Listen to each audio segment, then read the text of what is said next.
All right. Well, welcome to the first of 2 review sessions you get. You are fortunate that one of the classes, one of the sections, you guys have class Wednesday. The other class does not. So that means that tomorrow I'm doing review for them, which means today I'm doing review for you. And I thought I'd start out by pointing out that we don't really have that many big concepts this semester in Physics 1. This really lists everything we've done. Everything fits in there somehow. And I think everything in this list is important. We did a few applications of everything. But the most important stuff is the stuff toward the beginning. So, absolutely key is having a clear distinction in your mind of the difference between velocity and acceleration. That you can have a zero velocity and have acceleration at the same time. You can have zero acceleration and have non-zero velocity at the same time. They're not the same thing. They're independent of each other. They affect each other, but they're independent of each other. And then next important thing is an idea of what mass is. That mass isn't just how heavy an object is, that it represents the difficulty of making an object change its motion. And mass comes into how much force is required to make something move. Mass comes into how much momentum an object has when it's moving, and how much energy an object has when it's moving. And yes, mass affects the weight of an object, and mass is part of potential energy due to gravity, but it's also part of kinetic energy. And those 2 aspects of mass are, of the 2, the one that goes along with the difficulty of a force and the amount of momentum and the amount of kinetic energy, that's the more important one. The weight is kind of a side effect of mass. And we talked a little bit about torque, how to balance things, such as how much tension is required to hold up a signpost, or how to create a balance to measure an unknown mass. If you can measure distances and you have one known mass, then you can measure an unknown mass just by balancing things. And we did a tiny bit with rotational energy. So that's an overview. For something more specific, I would head toward, that's not what I want. That was for my last class.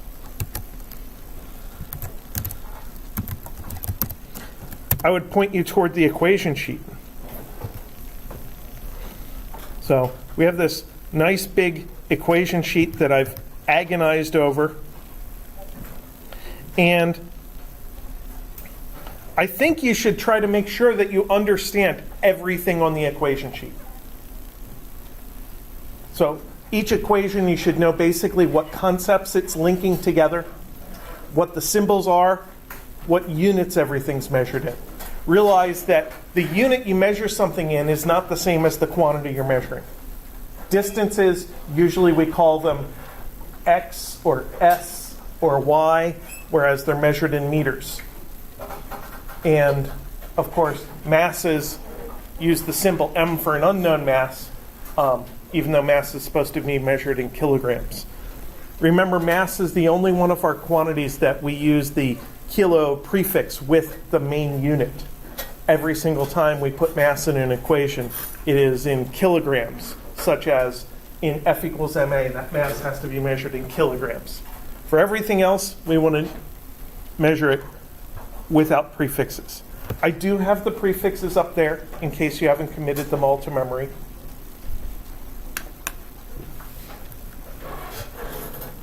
So that's your checklist. Now, last week when I said we were going to review, I asked you to bring questions, to ask me things. And I think that I'm best when I'm reacting to what you want me to go over. So what would you like me to talk about?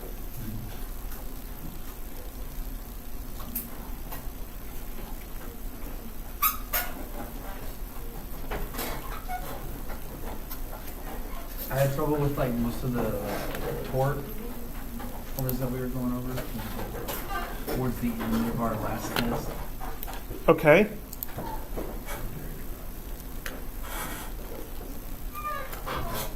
So, what about it?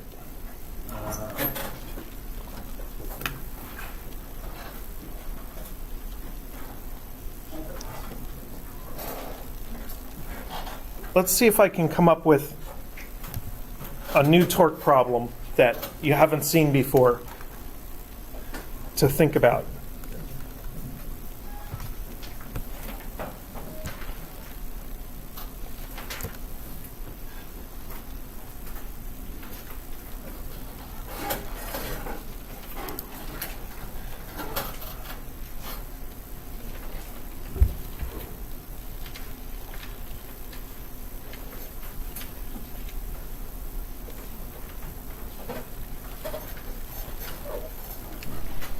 So the first thing to remember about torque is that torque is a side effect of any force, and it depends on three things. It depends on the force, it depends on the amount of leverage the force has, and it can depend on a relative direction between the force and the leverage.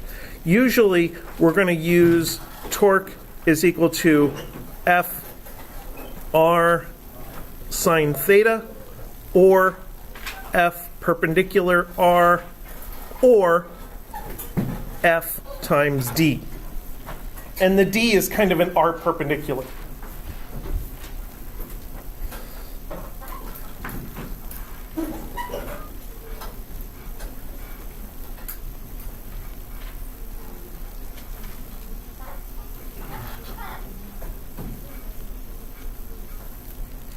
So have to remember to measure that distance perpendicular to the force.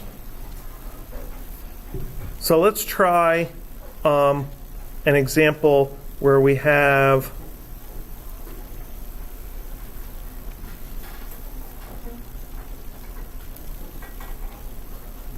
a wall and a floor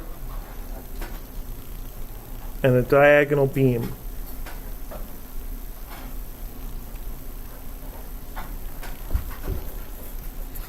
And we'll put in a cable here.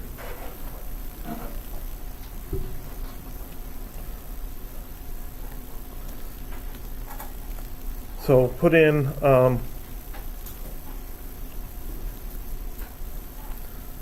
theta equals 25 degrees.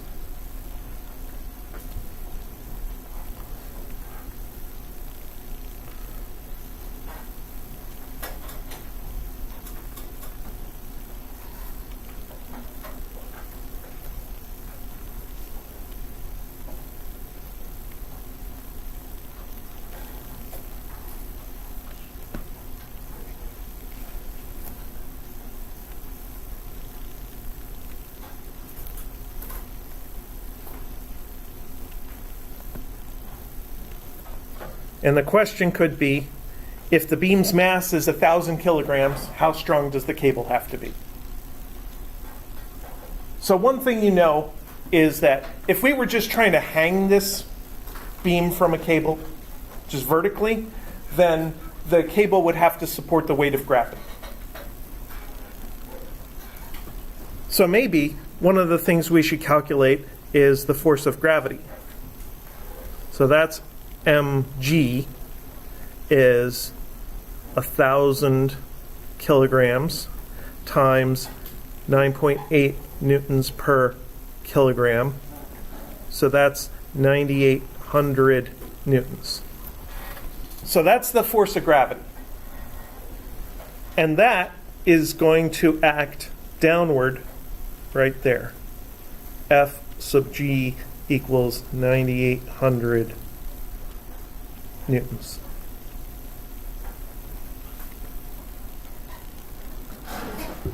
And then the cable can only produce a pulling force. So there's an F sub T there. And what other forces are probably going to exist on this beam?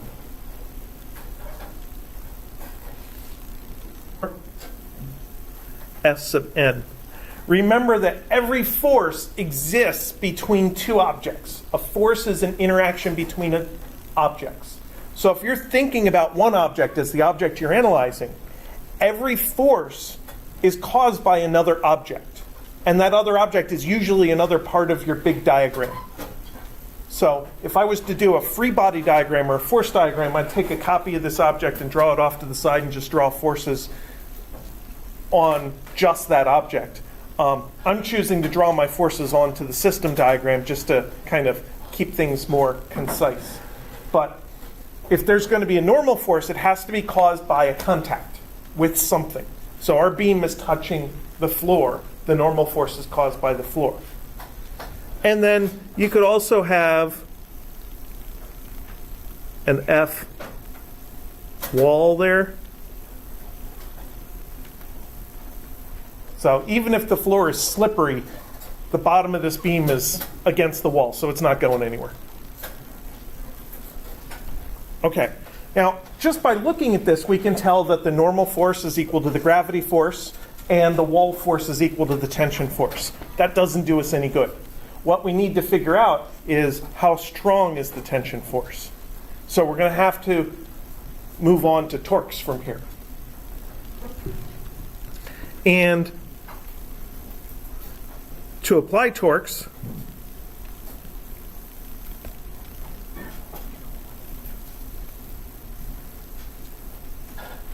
we have to start by choosing a pivot point.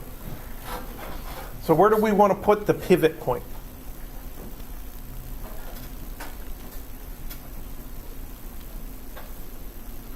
The point at the bottom.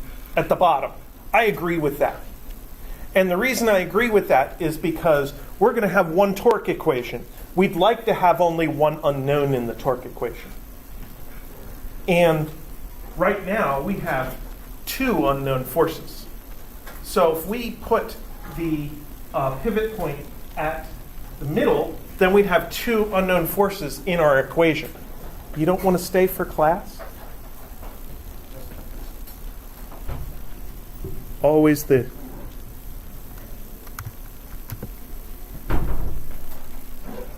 most distracting thing when students decide to leave in the middle of a class.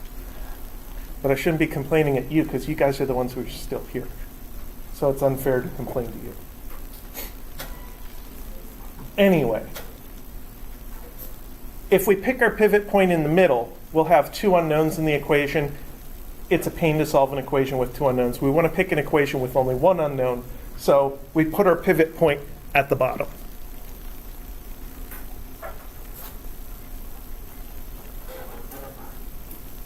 What that does is the torque due to the wall force at the bottom that we don't know is going to be zero just because its distance is zero.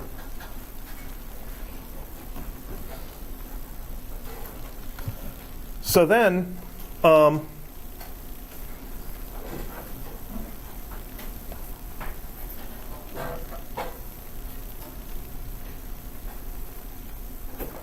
we'll make the torques balance. So we'll have the torque due to the tension plus the torque due to gravity equals zero.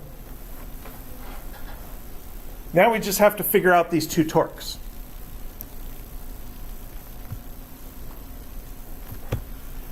So let's first do the torque due to gravity.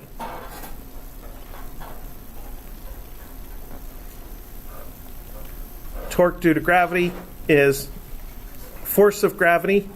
And then we need a D for gravity, a perpendicular distance. And remember, if your force is vertical, you can measure the distance horizontally. So that would be force of gravity times the x of gravity.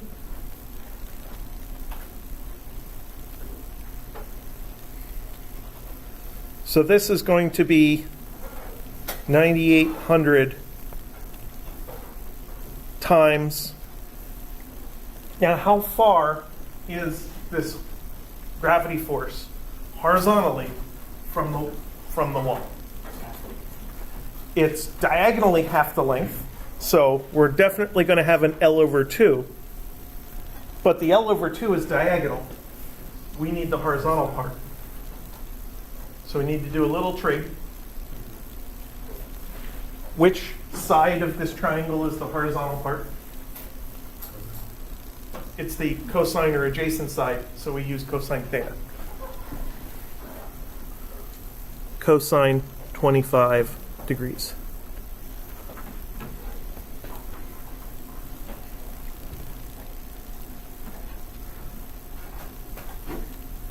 And everything but the L is a number, so we can kind of calculate all those things. So we can say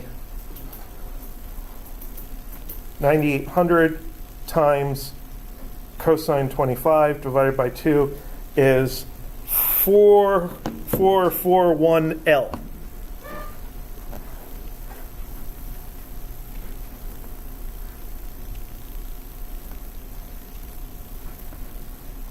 And just so I don't accidentally think that L is units or something like that, I'll put everything in parentheses. Now we have to do the tension. So we'll do this over here. Torque due to the tension is, oh, I forgot one thing. I forgot to think about my plus or minus. Here's how I cheat when I forgot to think about plus or minus. I just calculated the absolute value of torque. Okay, now I can think about my plus or minus later. All right, so let's do the same thing. Let's cheat. Calculate the absolute value of the torque due to the tension. Okay, this is going to be the force of tension times the D value for tension, the leverage, which is the unknown force of tension times the Y value of tension. Since the tension is a horizontal force, the leverage has to be measured vertically, and this will be force of tension times, now how do we measure the Y value for tension? So we need the vertical distance here. So it won't be L over 2, it'll be the full length as the diagonal times the sine of the angle. Okay, so we use L sine 25 degrees. So we have torque of tension equals minus torque of gravity, which means the absolute value of torque tension equals the absolute value of torque gravity. Usually we don't write these things. Usually we just say, oh, I just calculated those two things. So this is FTL sine 25 degrees is equal to L times 4441. And then we cancel out the L's. And we say force of tension is equal to 4441 over sine 25 degrees is equal to, divided by sine 25, 10, 5, 10. 10, 5, 10 newtons. Let me zoom out here so I can review what we've done.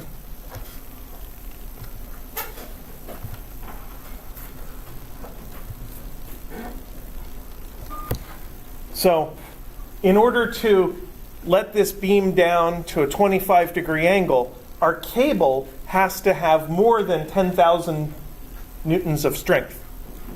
10,510 newtons. Even though the weight of the beam itself is only 9,800 newtons. And that's just because the leverage of the tension is less. And the lower you want it to be, the more tension is required to actually pick it up in order to hold it in place. Worst case scenario, What if you wanted to hold something horizontal with a horizontal wire? You wouldn't be able to do it because your sine theta here would be sine of 0. And in the last step, we divided by sine theta, and you can't divide by 0. So in order to pick something up by like putting a hook on the other side and pulling on a cable, you can't pull the cable horizontally. You have to pull upwards a little bit to give yourself a little leverage to get it started. And then once it's up in the air, then you can make your rope horizontal and have a horizontal tension.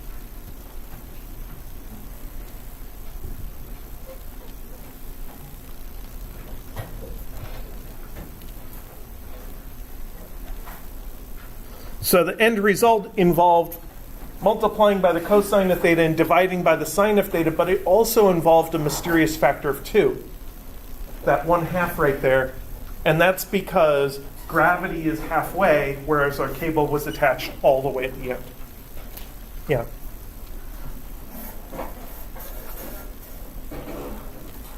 So that highlights how even in the same analysis, even when we use the same method for calculating the torque of two different forces, we can end up using slightly different details because the distance you use for the leverage of a particular force has to be measured perpendicular to that particular force.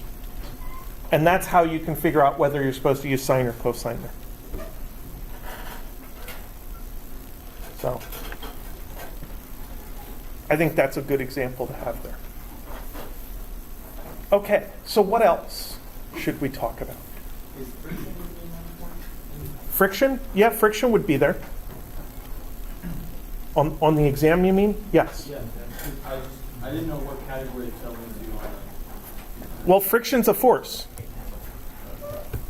It fits into the big category of forces. That word right there, it's deceptively detailed. There's a lot of stuff in there. But really, it comes down to forces. And in general, we kind of have two broad categories of forces that we deal with. And I know I listed a way of counting forces based on distance versus contact forces, but there's a different way to categorize forces. There are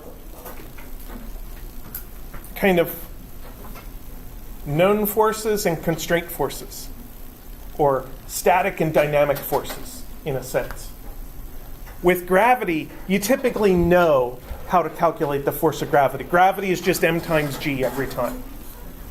But with a normal force, the normal force can be different every single time. For the same object, it can be different depending on the dynamics of the situation. So think about cases where the normal force could be stronger than the force of gravity. What could make the normal force stronger than the force of gravity?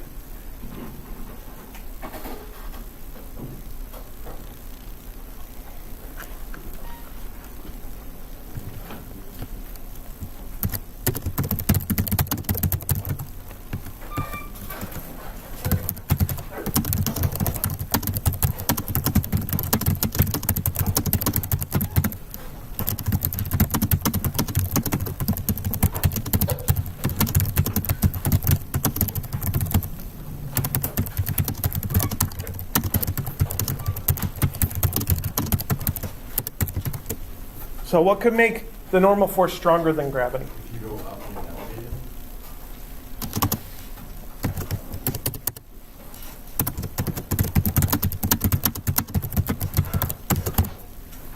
Now, I'm going to pick on you a tiny little bit, but you're not in the recordings, so it's okay. Going up in an elevator, are you talking about velocity or acceleration? just forces the normal. Well, here's the thing. Well, it makes- Forces are linked to acceleration. Acceleration. Yeah, exactly. And the words going up in an elevator, that describes velocity. Acceleration. And that gets to the detailed difference between velocity and acceleration, that the act of going somewhere involves velocity. the act of attaining velocity is acceleration. But then you also have to lose velocity.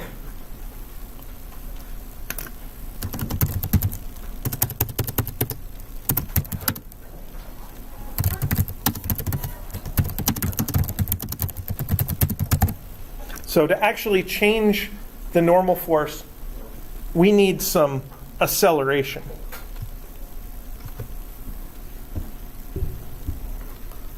So if we think about a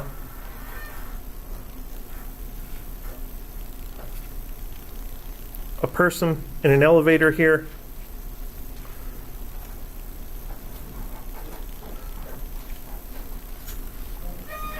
there's an elevator shaft, and then they go up to the top.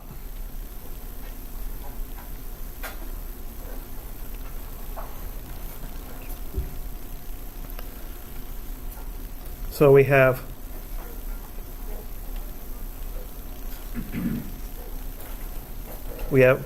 being at the bottom. Whoops, that's not what I wanted to write there.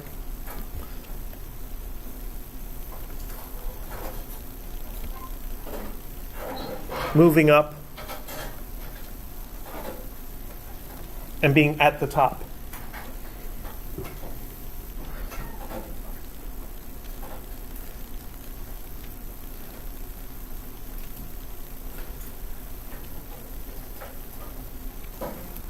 While you're moving upwards, you probably have an upwards velocity.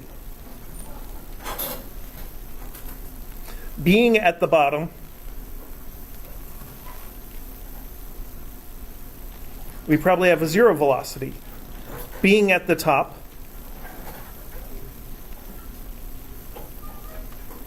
we probably have a zero velocity. So that means that there's a point here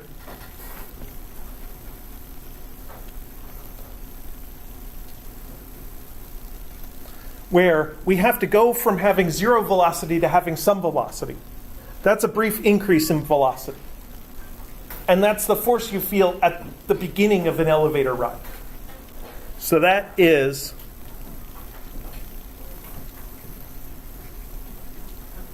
upward acceleration. And then you ride in the elevator and it kind of feels normal for a while, except for a little bit of rumble of the elevator depending on how old the building is. And then there's a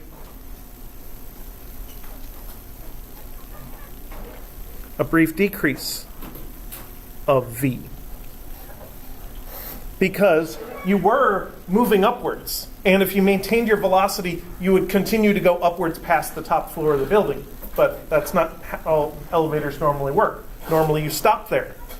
So that means that there is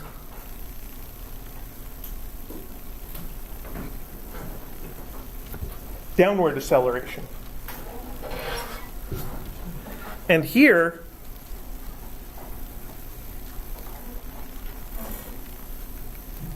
while you're riding upwards, there's zero acceleration. So if I was to graph the acceleration,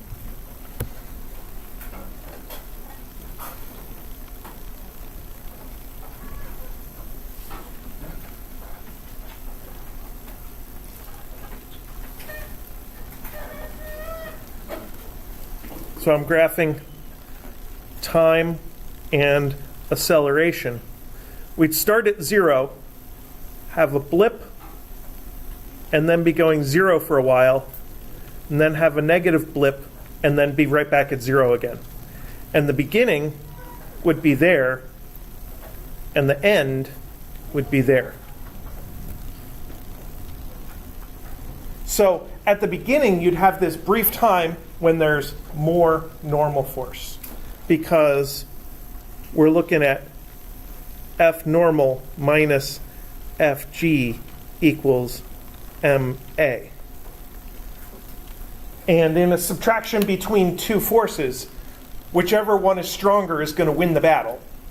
And when the acceleration is positive, the normal force must be winning. That's here. And then when the acceleration is negative, that's when gravity is winning.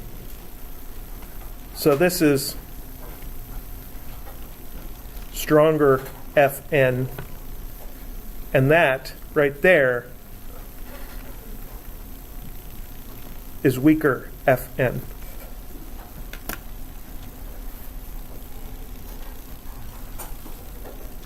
So these are kind of the conceptual links between forces and motion that we absolutely have to get solid, or the calculations we do aren't going to make any sense.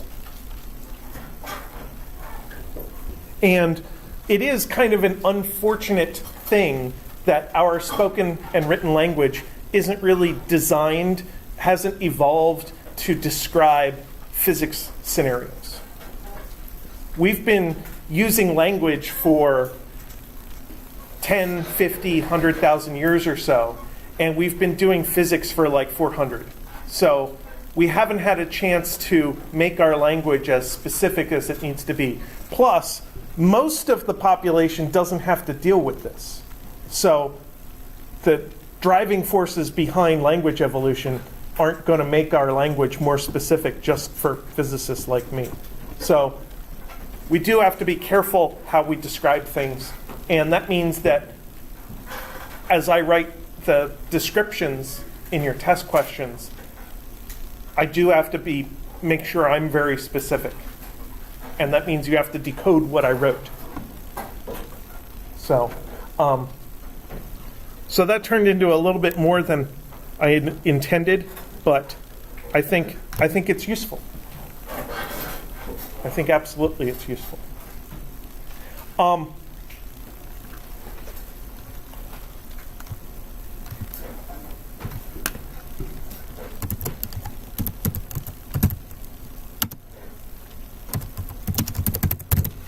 Let me tie this into something else.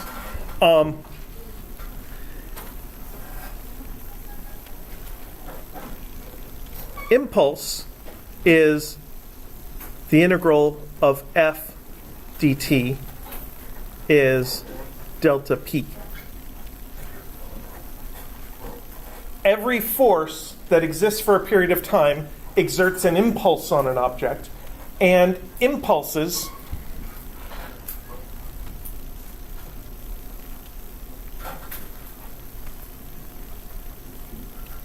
overall cause an object's momentum to change.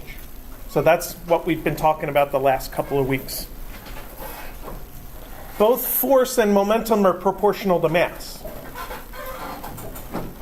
So in the graph above,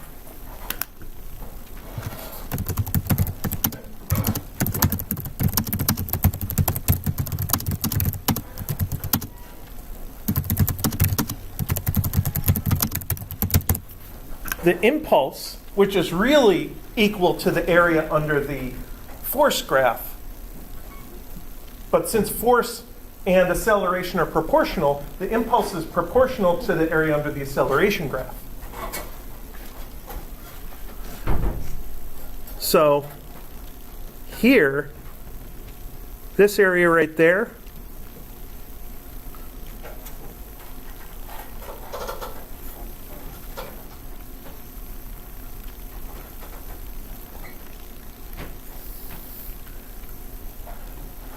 is a positive impulse. That's what gets you started on your ride up in the elevator. And then here at the end,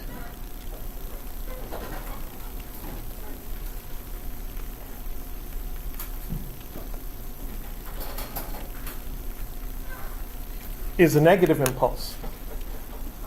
For a particular elevator ride at a particular velocity, you're going to need a particular impulse. That's what impulse is most related to, is momentum. But if we want to know how much force is required, force is more like the height of the pulse.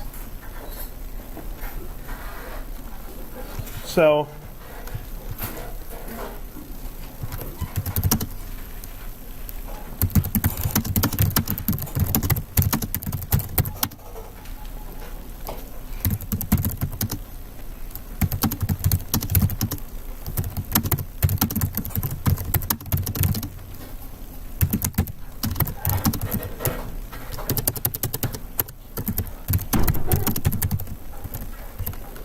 if we want to think about how much force is required in order to bring something to rest when it hits the ground, we have to think about two things. We have to think about the momentum change, and we have to think about how much time we have to do it. Because if you don't change your momentum fast enough, then you've run out of force and you've run out of width. So I've drawn these as kind of fairly skinny and tall impulses, but they could be skinnier if they were taller. So I can make them skinnier and taller, or they could be shorter if they were wider. And we can use that kind of thing to estimate how much force it takes for an object to crash into the ground.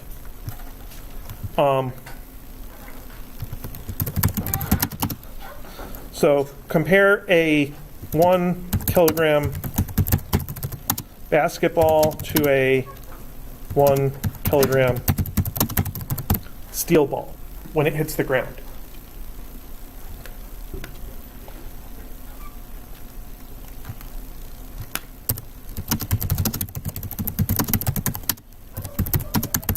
And let's drop them both from a height of 2 meters.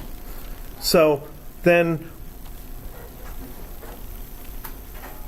the process of falling would involve mgh equals 1/2 mv squared. So we'd have some potential energy at the top, kinetic energy at the bottom, and that would tell us that gh is equal to 1/2 v squared, or v is square root of 2gh is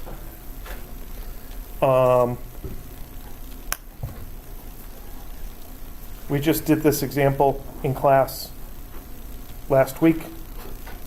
Square root 2 times 9.8 times 2 is 6.26 meters per second.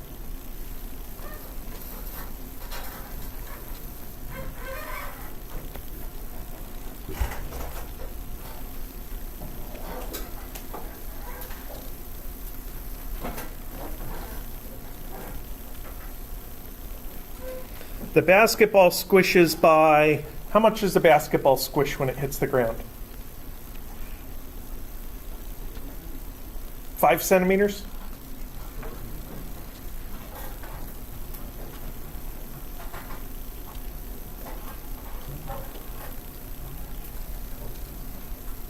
So V average is equal to 3.13 meters per second. Delta y is equal to 0.05 meters. So delta t is equal to delta y over v average is 0.05 divided by 3.13 is equal to 0.016. So that's an estimate of how much time it takes for the basketball to come to rest when it hits the ground. That's not counting the second half where it bounces back up again. That's just the first half where it gets to the ground and stops. So then delta P is equal to mv is 1 kilogram times 6.26 meters per second equals 6.26 kilogram meters per second.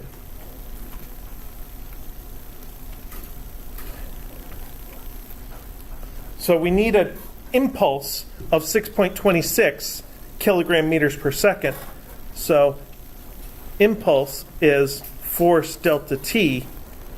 If you're integrating something over time, you can estimate it just by taking the average force times the amount of time. So force is equal to 6.26 over 0.016 is equal to 6.26 divided by 0.016 is equal to 390 newtons worth of force. That's a very brief, temporary 80-pound force.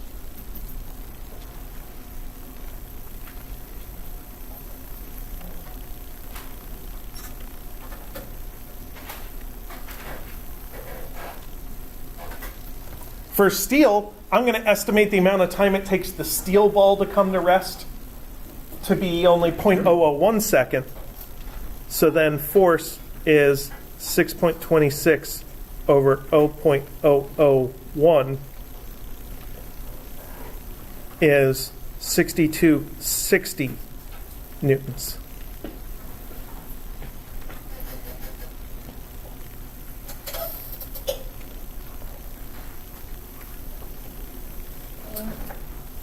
And that's why softer things create less force. Because the harder object has to come to rest in less time. The steel ball doesn't squish much. In the estimated calculation of how much time it takes the basketball to come to rest, I used 5 centimeters of squish for the basketball. The steel ball wouldn't have 5 centimeters of squish. It'd have a lot less. Probably the squish would be determined more by the floor than the steel ball. So the amount of time it takes will be a lot less. So therefore, it takes more force to stop the steel ball, which means the steel ball hits harder. Now for a floor, it probably doesn't make that much of a difference.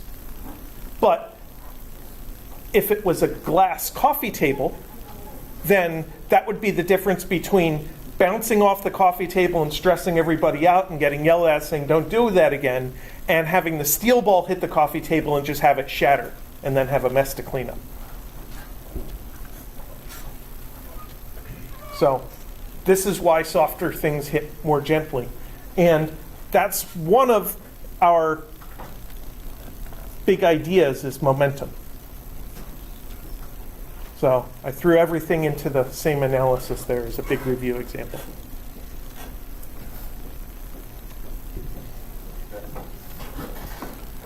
So does the steel ball squish at all? Or no? It does a little. If you take the strength of materials class, all materials have a certain amount of rigidity and a certain amount of flexibility.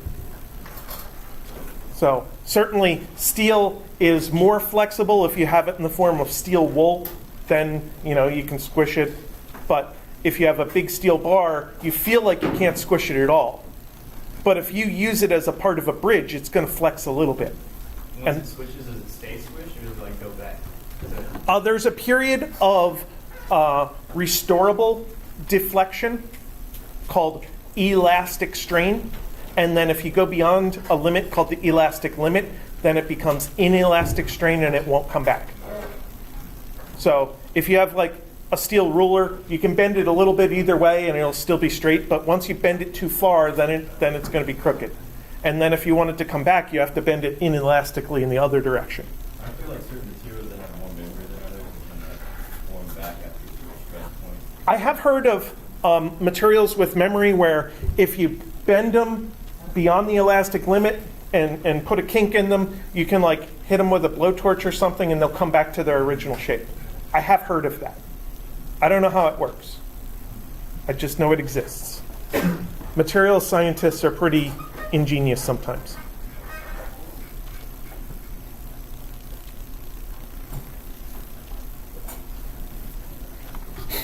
So, what else should we talk about? Are there any of the current homework problems that you're completely stuck on? In homework A, problem number 4, the tennis ball problem. Okay. Yeah, I don't know how to do it.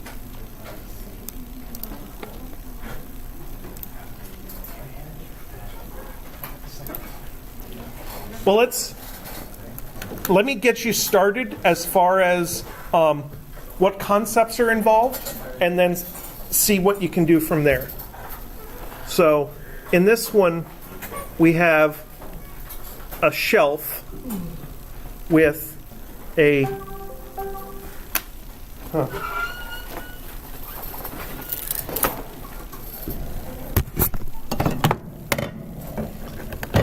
I better address that issue. Here we go. I was wondering if I could make it through an entire class while streaming, and the answer is no. Okay, so we have a shelf with a height h, and we have a path, which is a loop.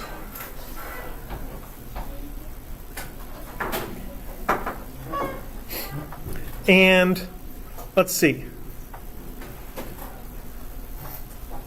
We're trying to relate position and velocity because we're given an initial velocity and we want to know a final velocity.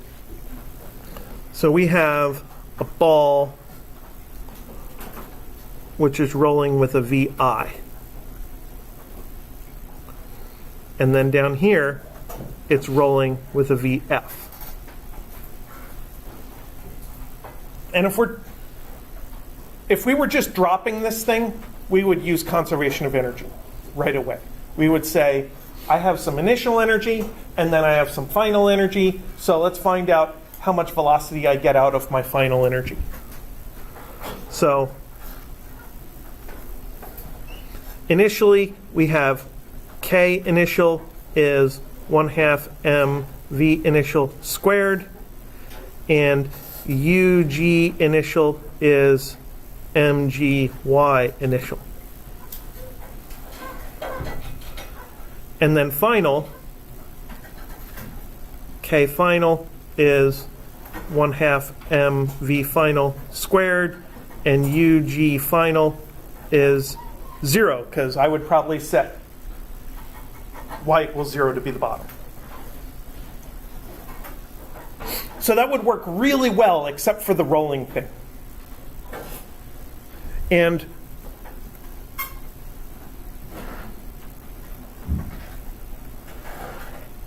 here's the easiest way to handle the rolling energy. This is a tennis ball, which is a hollow sphere.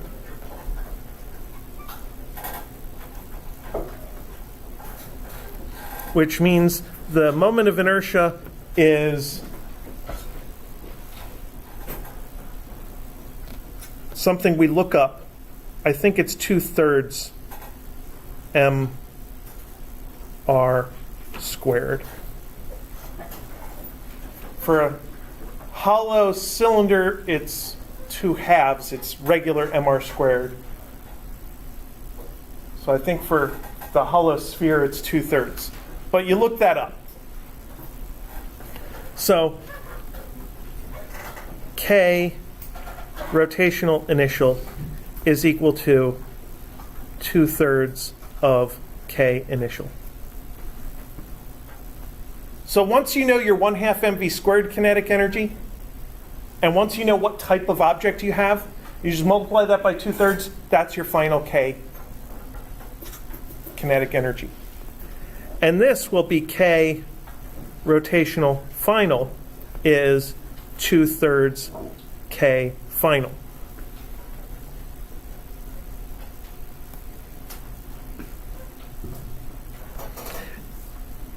So you can calculate your total initial energy, 1/2 mv squared. That stuff's all given. If you don't have a mass, it doesn't matter. You could just use 1 kilogram as your mass. Mgy, you can calculate that. And 2/3 of your kinetic energy, now you can calculate that. So now you'll be at a point of total energy is equal to K final plus 2/3 K final. Because ultimately you need to find the K final value so that you can solve for V inside there. But we don't know the individual K final. We just know how much total energy we have. We know how much total regular kinetic energy and then rotational kinetic energy. So we write it down as an equation. If we had gravitational energy, we would use it plus UGF if needed, because it asks for the speed at the top. So we'd have some UGF there stealing away some of our energy. So then we'd subtract that away. But for the final energy at the bottom, you don't have the UGF. So all you do now is say, factor out the KF. KF, 1 plus 2/3 is equal to available energy. And then combine 1 plus 2/3, I think it's 5/3, divide both sides by 5/3, that's how much kinetic energy you have. This is by far the easiest way to handle rolling energy, and this is what I recommend you do. So this is kind of the key to doing rolling energy the easy way.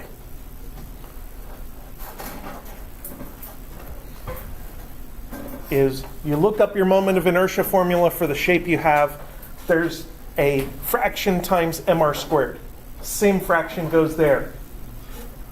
That gives you the relationship between regular kinetic energy and rotational kinetic energy of your object. Yes, there's a whole bunch of derivation that goes into it, but you don't have to do the derivation every time.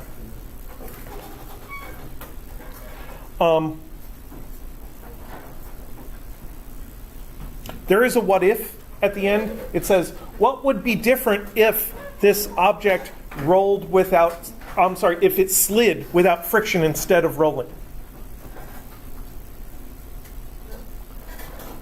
That grip, that friction is the only thing that allows it to change the rotational kinetic energy. If the rotational kinetic energy doesn't change, then we can just ignore it. Then it's not rolling anymore, it's sliding. So then we would just ignore the K rotational and it'd be like normal.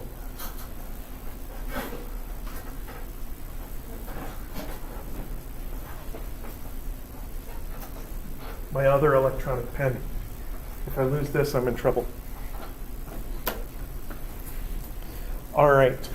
So I think that gives you enough clues as to how to work that particular problem. And like I said at the beginning when I first looked at it, we're trying to relate velocities at different places. And these different places have different heights. So that means that I need something that relates to both height and velocity. And the thing that relates to height and velocity is energy. So that's what tells me I need to start thinking about doing an energy analysis. And yeah, our book throws a lot of energy formulas together. I think it's better to work with smaller formulas and say, okay, let's figure out what my different energies are. And assuming we don't have anything bleeding off energy, our total initial energy is going to equal the total final energy. Figure out what you know, figure out how it can lead to what you don't know. And then you can work at trying to get at the detail you need, which is the VF in there. Are you going to have a review of the problems on it, or is it just going to be... I do not have a set of sample questions for the final exam. So you have lots of homeworks, you have the equation sheet, and of course, I would recommend that you go back and read the sections of the textbook again. Because the first time you encounter the information, I told you at the beginning of the semester, it doesn't make much sense. Don't blame that on the book. It's just our minds don't think physics naturally. But if you go back and read the textbook now, it should make a lot more sense. And then don't forget all of those pre-lab practices also. I have used pre-lab quiz questions on exams. So those are all things that we put in the pre-lab practice because we think that they're good analytical things for you to work on.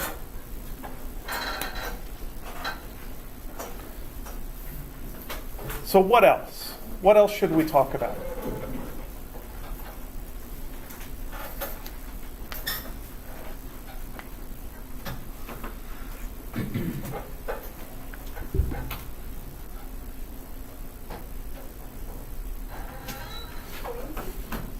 Buoyancy. Buoyancy's great, okay?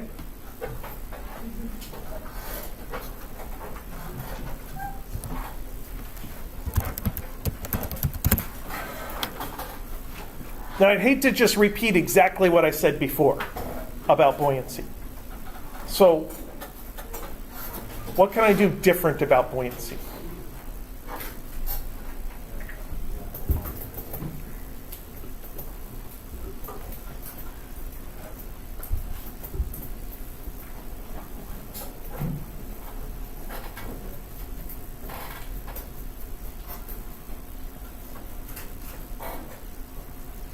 Let's see.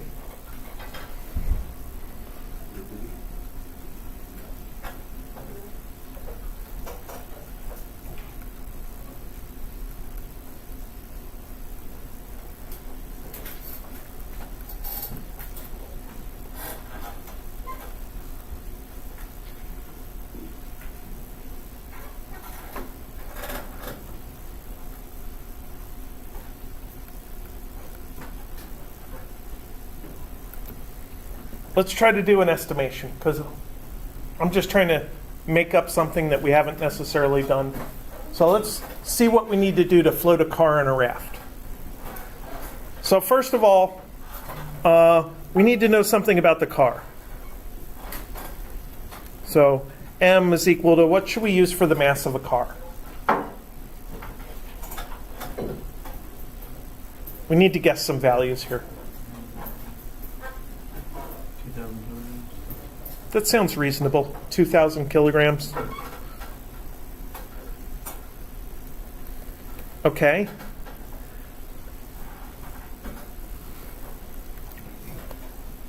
Now, if we're trying to figure out depth, maybe we should try to estimate the width and length of our raft. So maybe make it 3 by 5 meters. 3 meters is 3 big steps. So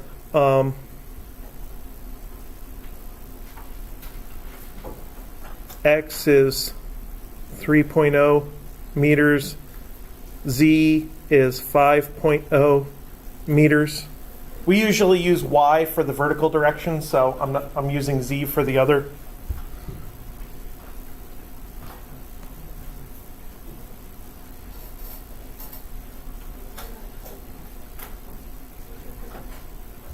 Let's assume I can make the raft out of magical materials, like, I don't know, super light styrofoam, where there's no mass to the actual raft.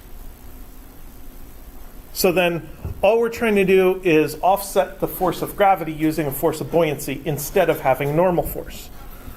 So the force of buoyancy is rho fluid, V displaced times G. And the force of gravity is mg. I'm not going to use rho vg for the force of gravity. I could, but I'm not going to because I have an m value. So let's see. Right-hand side, I can boil that down to a number. 2,000 kilograms times 9.8 newtons per kilogram is equal to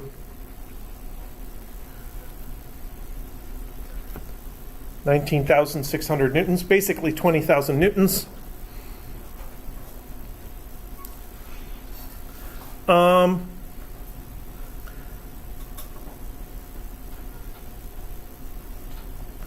V displaced is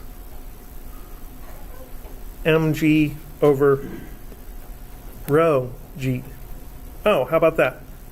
2,000 kilograms over 1,000 kilogram per meter cubed. The density of water is 1,000 kilograms per meter cubed. So that is 2.0 meters cubed. So we have to somehow displace 2 cubic meters worth of water.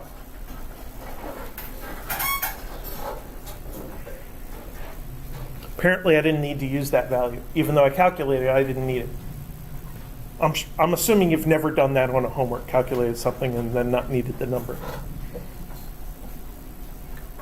So how do we calculate the displaced volume due to a raft? How about x times y times z equals v displaced?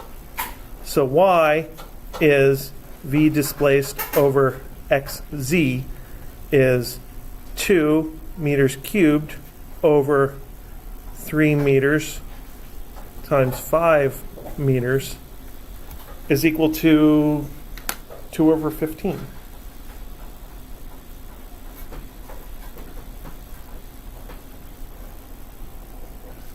.133.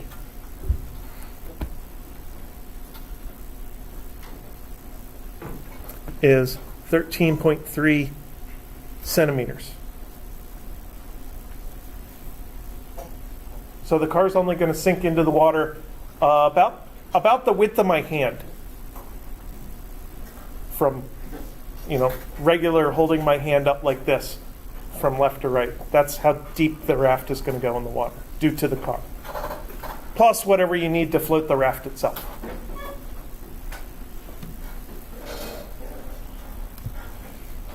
So the key to buoyancy is that part right there. That the force of buoyancy is rho fluid v displaced times g. That's on the equation sheet.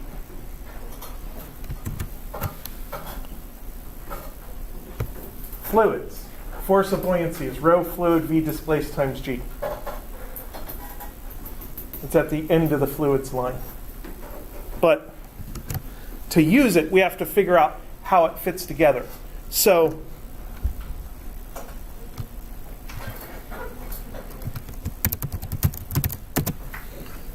in order to use the force of buoyancy, we have to know our different situations.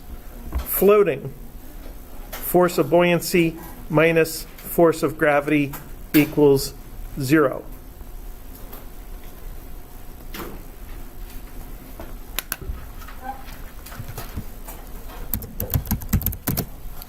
When something's dunked, we would have a force tension plus force buoyancy minus force gravity equals 0.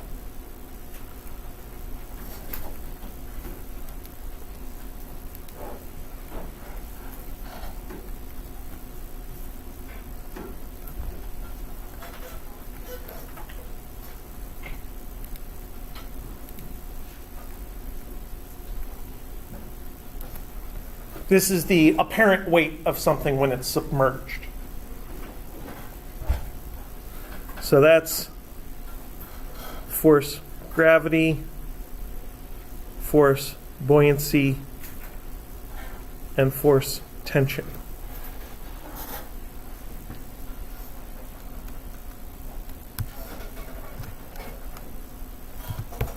What are some other variations we could have with buoyancy? Can you make a volleyball go underwater? How do you make a volleyball go underwater? You push it down. So, held under. So that's force gravity, force tension, and force buoyancy. So that's force buoyancy minus force tension minus force gravity equals 0.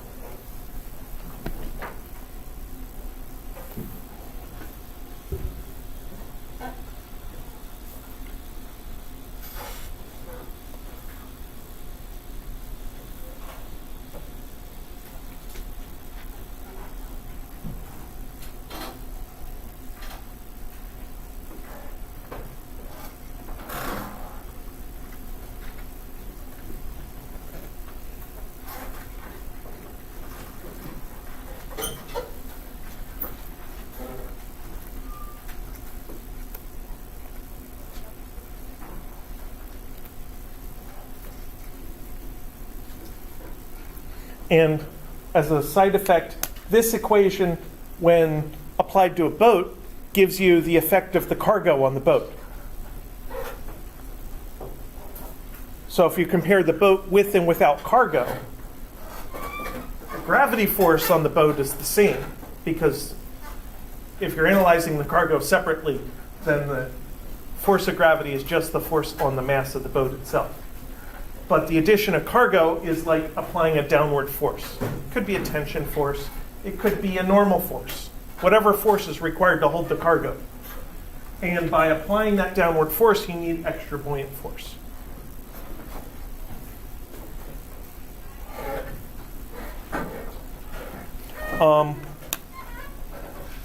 So really that kind of covers the buoyancy situations as far as how forces relate to each other. You always have upward buoyant force, you always have downward gravity force, and maybe you have another force acting on your object. Maybe you have a support force because it's a hunk of treasure chest at the bottom of the ocean, so there's a normal force, so that'd be here. Maybe it's a boat that's still floating, but it has cargo on it, so that's a downward force here. So dealing with different buoyancy situations usually requires thinking about what exact situation are we in. All right. Well, come back on Wednesday and bring more specific questions for me to work on, and I will try to help you understand other specific examples. In other words, start studying now.